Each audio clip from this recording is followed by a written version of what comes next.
Chocolate Chip Cookie Murder, Chapter 21, Part 2.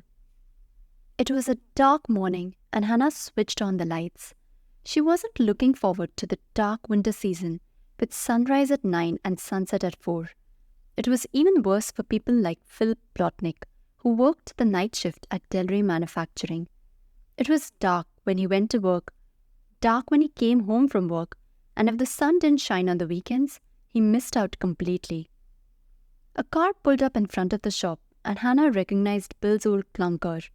She hurried to unlock the door and scanned Bill's face in the light flooding out of the windows as he walked up to the door.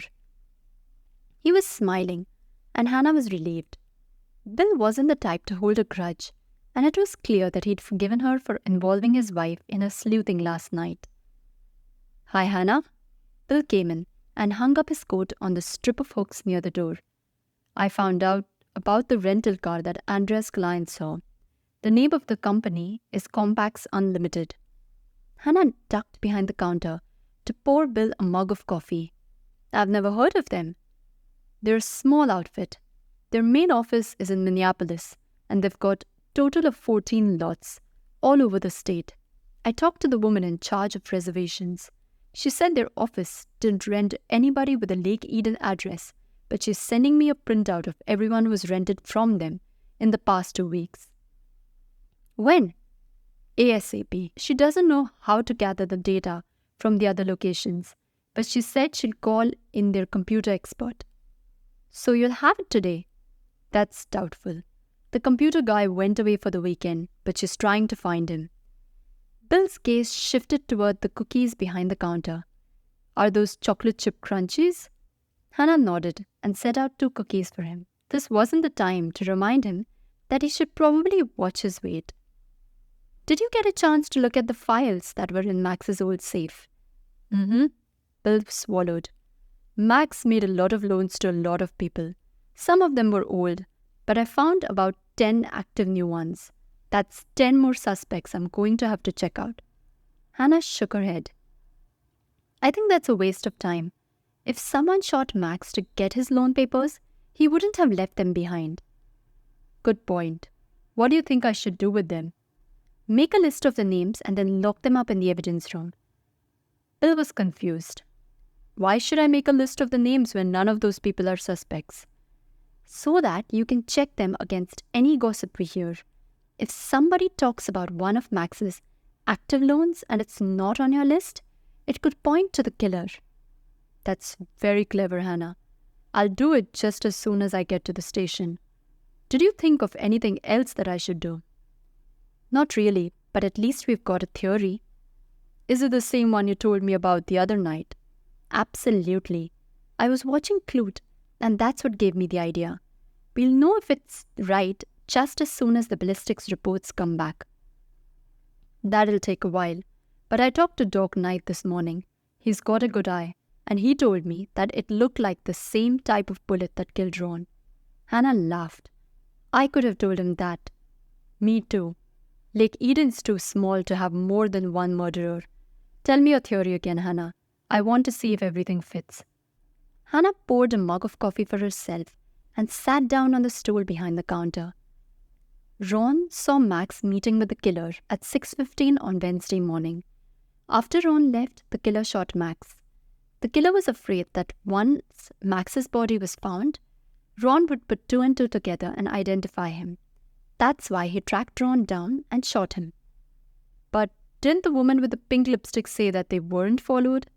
"She did, but that doesn't rule anything out. Don't forget that Ron's route was posted on the wall right outside Betty's office. The killer could have checked it and caught up with him later." "That makes sense." Bill took another bite of his cookie and chewed thoughtfully. "Then you're saying that Ron was killed just because he was in the wrong place at the wrong time." "That's it. If Ron hadn't gone into the dairy to pick up that extra box of Cozy Cow pens, he'd be alive today." Bill winced. Talk about bad luck. "Are you sure that Max was killed because of a loan he made?" "I'm not sure about anything, but it makes the most sense. The safe in the old dairy was open, but there's no way we can tell if anything is missing. I doubt that even Betty knows what's inside. She doesn't. Bill looked smug. I called her this morning to ask. She told me that Max was the only one with the combination, and she'd never even seen him open it. They kept all the cash from the dairy in the new safe that's in her office. How's Betty holding up? She'll be all right. She's usually off on the weekends, but she said she's going in anyway, that someone needs to be there to answer the employees' questions and handle the phones. You got to hand it to her, Hannah. Betty was really upset when I told her about Max, but she's going to put her personal grief aside and keep on handling things just the way Max would have wanted her to, even if it means working overtime. Hannah couldn't hide her grin. There was no way that Betty would miss this weekend at the dairy, and it wasn't for any altruistic reasons. Betty was happiest when she could hear all the gossip firsthand, and the phones would be ringing off the hook. Did she tell you anything else? She gave me the name of Max's lawyer, and I checked with him to see who'd inherit. That's another good motive, you know. You're right, Bill. I didn't even think of that. What did the lawyer say? Max left everything to his nephew in Idaho. The lawyer is going to contact him today and get his instructions. How about those footprints on the carpet? Were you able to tell anything about the killer from them? Not really. They photographed them as a part of the crime scene, but there wasn't any clear impression. How about the W in Max's appointment book? Do you have any leads on that? Bill shook his head and held out his mug for a refill.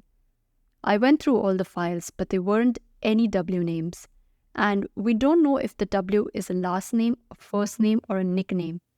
Once we get a suspect, we can use it as a part of the circumstantial evidence, but it's pretty hard to narrow down now. The phone rang, and Hannah reached out to answer it. The cookie jar, this is Hannah. Hannah, I'm glad I caught you. This is Norman. Hi, Norman. Hannah frowned slightly. She didn't want to get involved in another lengthy phone conversation when this might be her only chance to talk to Bill all day. What's up? I developed the film of the party. I can bring in the prints at noon if you'll be there. I work here. Where else would I be? The moment the words had left her mouth, Hannah realized that she'd been too abrupt. Norman was only trying to be nice, and if Norman came in at noon, she'd be able to give him his mother's loan papers. Sorry, Norman. I'm really in a rush here. I'll see you at noon, and I'll save a couple of my best cookies for you.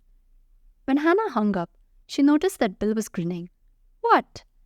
Did Norman ask you out on another date? No, he just wants to show me the pictures from the party. Hannah decided to change the subject fast. Bill's expression was a lot like her mother's when she played matchmaker. Norman's just a friend, so get that idea right out of your head. Tell me more about this new detective from Minneapolis. I don't even know his name. Mike Kingston. I talked to his former partner, and he says that Mike's a great cop and a really nice guy. You haven't met him yet? Bill shook his head. No, but I saw his picture in the personnel file. He looks like a nice guy. I told you about his wife, didn't I? You said she died, and that's why you wanted to move here. Well, I found out more. She was a nurse, and she was shot on her way home from Hennepin County General. Two rival gangs mixed it up, and she got caught in the crossfire. But that's not the worst of it. She was 4 months pregnant with their first baby. That's awful. Hannah shivered. Did they catch the shooter? Of course they did. They had the whole squad working on it. But the first time they tried him, he got off on a technicality. Somebody messed up with the search warrant, and the judge threw the case out of the court. They tried him a second time? Hannah didn't understand what Bill was saying. Wasn't that double jeopardy? They nailed him on a different murder. Mike and his partner worked the case themselves. They made sure that everything was done by the book, and they got conviction. The guy is doing a life sentence with no parole. That's good, but I bet this Mike Kingston is going to be a real stickler for police procedure. Sounds like it. He's going to be my new supervisor, and I'm really going to have to watch it around him. Andrea's going to help me go over all my reports tonight to make sure they're perfect. I'll help you too if you need me, Hannah offered quickly. When does he start? First thing Monday morning. He already rented an apartment, and he drove his U-Haul down early this morning. I'm off tomorrow, and I'm going to help him move in. Hannah couldn't resist teasing a little. You figure that hauling boxes and lifting a few brewskis together will help your working relationship? It can't hurt.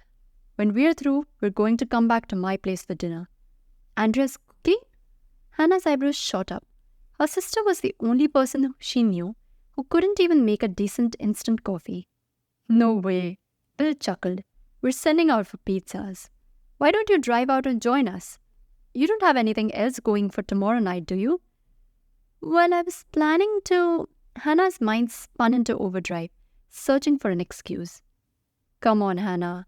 Maybe you can get some insights into his character and pass them along to me.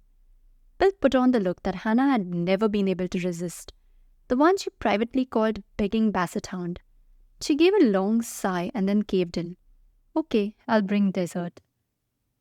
Thanks, Hannah. Bill looked properly grateful. Just make sure you don't mention the case. I don't want Mike to know that I recruited a civilian to help me. Don't worry. I won't say anything. Bill headed toward the door.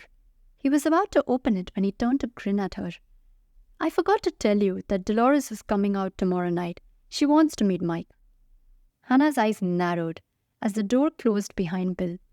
Things were beginning to add up. There was the remark Dolores had made about how Hannah wouldn't be able to attract any man except a homicide detective if she kept on finding bodies. There was the way that Bill had told her all about Mike's background, painting him as a man with deep sorrow that was bound to tug at any woman's heartstrings. Added to all that was the way that Bill had practically begged her to join them for pizza so that she could pass along any useful insights into Mike's character. Right, sure. Hannah sighed deeply and marched over to turn the close sign to open. Bill had set her up, and he'd done it like a pro. There was only one conclusion that she could draw.